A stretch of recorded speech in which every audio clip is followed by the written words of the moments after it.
Stakeholders' buy-in and support is an integral component of success for any UX project, as it usually translates into resources, bandwidth, and approval.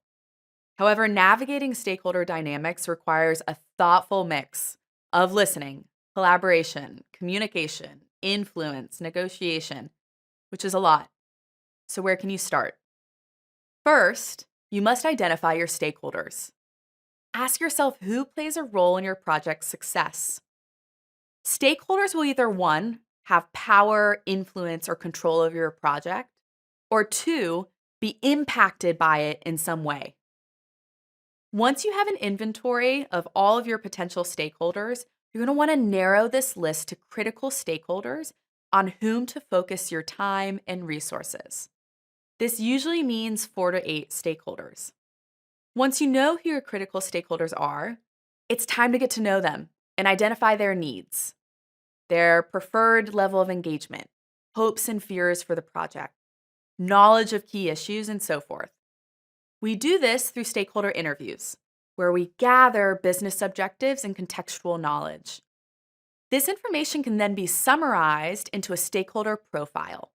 A stakeholder profile may include things like past engagements with them or other meaningful historical context, their willingness to participate and engage, and tactics that worked well when engaging with them.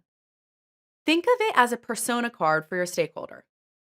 It's meant to capture everything your team knows about a stakeholder and then evolve over time based on your team's interactions with them. Now that you've identified your critical stakeholders and their needs, you'll want to build an engagement plan. This means outlining when and how you plan to collaborate with that stakeholder and who on your team is responsible to do it. Think about including things like a custodian. Who is responsible for keeping in touch with them? Your engagement plan objective, meaning the outcome of collaborating with this stakeholder. Their UX maturity, key concerns the stakeholder has, communication methods that work, and the frequency you plan to engage them. These engagement plans should serve as a baseline, establishing what you know about a stakeholder and how you plan to engage.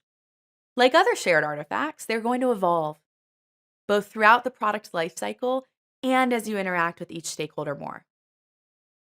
Once you build a positive relationship with a stakeholder, an engagement plan will feel less pivotal, as your interactions start to feel like second nature.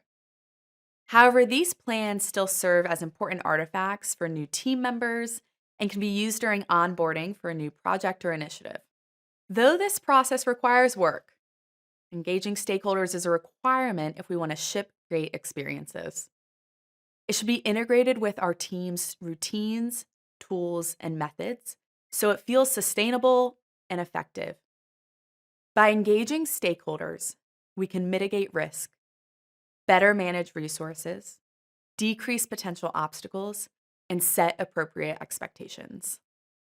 Thanks for watching. If you want to see more of our UX videos, take a look at these over here and consider subscribing to our channel. On our website, nnGroup.com, you can access our free library of over 2,000 articles. You can also register for one of our virtual UX conferences that offer live, hands-on UX training.